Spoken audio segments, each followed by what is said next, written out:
So Jim, coming to you about results, talk us through your disappointments and the highlights. Let me start with the highlights. Revenue growth, 3%. EBITDA growth, probably the main highlight, up 13% to 92.3 million euros. From a shareholder perspective, increased our dividend by 10% to 1.72 pence per share. No unknown disappointments, but our poker business was down 8% year on year. That's always disappointing to have a business not grow. We're focused on that. We've got plans to turn that business around and grow it again. More to come. So Norbert, looking at legislation in Europe, Schleswig-Holstein, new government, hints of a betting tax coming in. What are you going to be doing about your operations in Germany? Well, we will keep the doors open, as we always said to the market. Schleswig-Holstein just recently, or this week, has granted 5 additional new sports betting licenses. So it's still unclear how the new incoming government will be able to reverse the EU-compliant law that just recently passed. So the unfortunate thing for Germany, that is the only certain thing in Germany, this uncertainty will prevail for another at least 1 to 2 years. Jim, legislation still, but in the US, recent settlement between Full Tilt and Poker Stars. What's your assessment?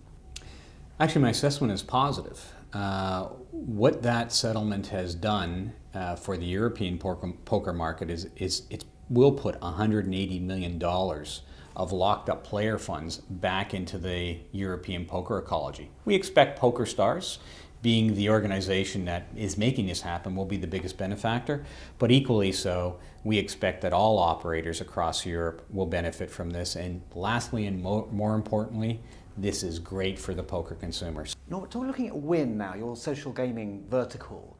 A lot of media are interested in social gaming business models, particularly concerned about underage gaming and possibly even legislation. What's your take on that? Well, first we have chosen a low-cost entry strategy, a build and partner strategy. We have launched already 2 games in a beta format right now, Spinning Heads and Poker Friends. We will launch our first in-house developed game very soon, a bingo game, and we are in advanced discussions with both casino and sports partners to launch both casino type and sports social games. On the underage, and the question is obviously, are we expecting regulation for that sector? Most likely yes. When will it come? We don't know, but we are very well prepared for it if and when it happens. Okay, now just looking at your priorities for the second half, tell us about what you're expecting to see in terms of real product and innovation, and particularly mobile gaming.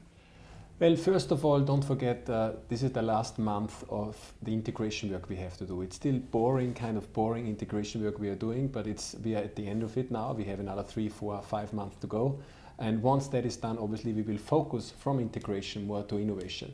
We have the development power behind it with 1,500 engineers in our organization to deliver that innovation push, which we actually are planning to do for 2013. Be it on social gaming, be it mobile products, mobile extensions, and just innovating all our 4 product verticals. Now, Jim, just looking at what appears to be soft current trading, but you've increased your dividend. What justifies your confidence in the outlook? So, just a little bit on the soft current trading. One needs to understand that that is part of a normal seasonal trend. The third quarter of the year is the weakest quarter. That has been accentuated by the fact that the Bundesliga, the German soccer league, launched 3 weeks later this year than it had historically. So instead of starting at the beginning of August, started it just last weekend, so late August. So that's had its impact on our sports betting turnover and on current trading. That being said, we're very confident in our prospects for the year.